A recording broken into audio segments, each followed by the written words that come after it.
ہاں، تو آج کے اس لیکچر میں ہم نے دیکھا جو آتش بازی ہے، یعنی جو پھلجھڑیاں پٹاخے وغیرہ جو جلائے جاتے ہیں، فضول خرچی جو کی جاتی ہے، اس طرح کی روشنائی وغیرہ، آگ جلانا، لائٹنگ وغیرہ کرنا، تو ہم نے دیکھا قرآن و سنت کی روشنی میں یہ تمام چیزیں آگ ہیں، اور یہ آگ جو ہے اس سے شیاطین کو بنایا گیا ہے، تو اس کے اثرات اس میں ہوتے ہیں۔ اس طرح اللہ کے رسول صلی اللہ علیہ وسلم نے منع کیا ان چیزوں سے، بلکہ احتیاطی تدابیر بھی بتائے کہ رات میں تمام چیزوں سے جو ہے اجتناب کیا جائے، بچا جائے۔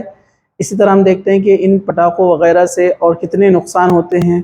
اور کتنے زندگیاں اس میں خطرے میں چلی جاتی ہیں، کتنے لوگ اس میں جو ہے نقصان اٹھاتے ہیں۔ اس طرح تیسری بات جو ہم نے دیکھی کہ یہ فضول خرچی میں شامل ہیں، جیسے اللہ تعالیٰ نے قرآن میں فرمایا کہ ان المبذرین کانوا اخوان الشیاطین، کہ فضول خرچی کرنے والے شیطان کے بھائی ہیں، تو یہ فضول خرچی کرنے والوں میں شامل ہیں۔ چوتھا ہم نے دیکھا اللہ سبحانہ و تعالیٰ ہم سے ان نعمتوں کے بارے میں سوال کرے گا، جس کو سورہ تکاثر میں بیان کیا گیا ہے کہ تم ضرور تم سے نعمتوں کے بارے میں سوال ہوگا۔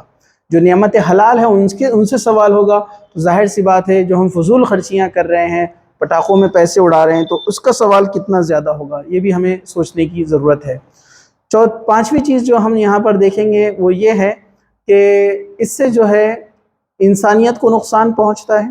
ہم دیکھیں گے کہ کسی جگہ پر جہاں پر جو ہے پٹاخے اڑائے جا رہے ہیں یا فضول خرچی کی جا رہی ہے، پھر وہاں پر آوازیں ہوتی ہیں، دھماکے ہوتے ہیں، تو وہاں جو آس پڑوس میں رہنے والے بچے، چھوٹے یا مریض بزرگ لوگ ہیں، ان کو بھی تکلیف ہوتی ہے، اور یہ مومن کی شان نہیں ہے کہ وہ کسی کو تکلیف پہنچائے۔ راستے سے چلنے والوں کو تکلیف ہوتی ہے۔ ہر سال ہم سنتے ہیں کئی ایکسیڈنٹس ہوئے، پٹاخوں کی وجہ سے کئی ایکسیڈنٹس ہوئے، اسی طرح جو ہے کچھ شارٹ سرکٹس ہوئے اور دیگر نقصانات جو ہم آج کل اپنے پیپرز وغیرہ میں دیکھتے رہتے ہیں۔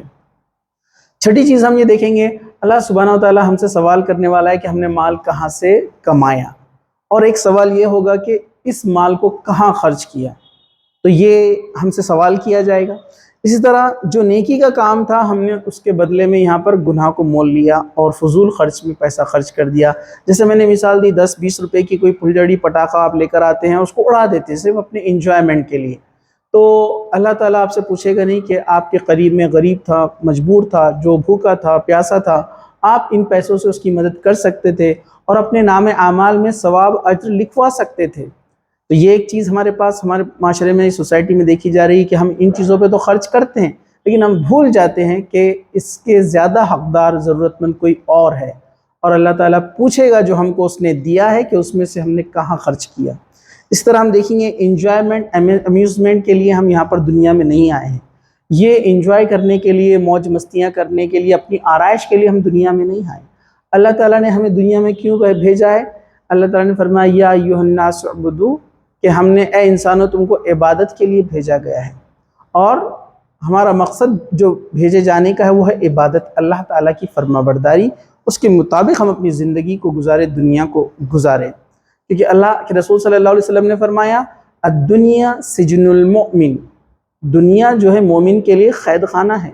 وجنت الکافر، اور کافر کے لیے وہ جنت ہے۔ تو ہم یہاں عیش عشرت اور موج مستی کے لیے نہیں آئے، یہ ہمارے لیے آزمائش گاہ ہے، آرائش گاہ نہیں ہے، یہ ہمارے لیے ٹیسٹ پلیس ہے، یہ ریسٹ پلیس نہیں ہے۔ تو ہمیں چاہیے کہ ہم ان تمام چیزوں کو اپنے ذہن میں رکھیں اور ان تمام فضولیات سے اجتناب کریں۔ اللہ تعالیٰ سے دعا ہے کہ اللہ سبحانہ و تعالیٰ ہم سب کو اس سے محفوظ رکھے، جب تک زندہ رکھے، اسلام پر زندہ رکھے، خاتمہ ایمان پر ہو۔ وآخر دعوانا الحمد للہ رب العالمین، سبحان ربک رب العزت عما یصفون، وسلام علی المرسلین، والحمد للہ رب العالمین۔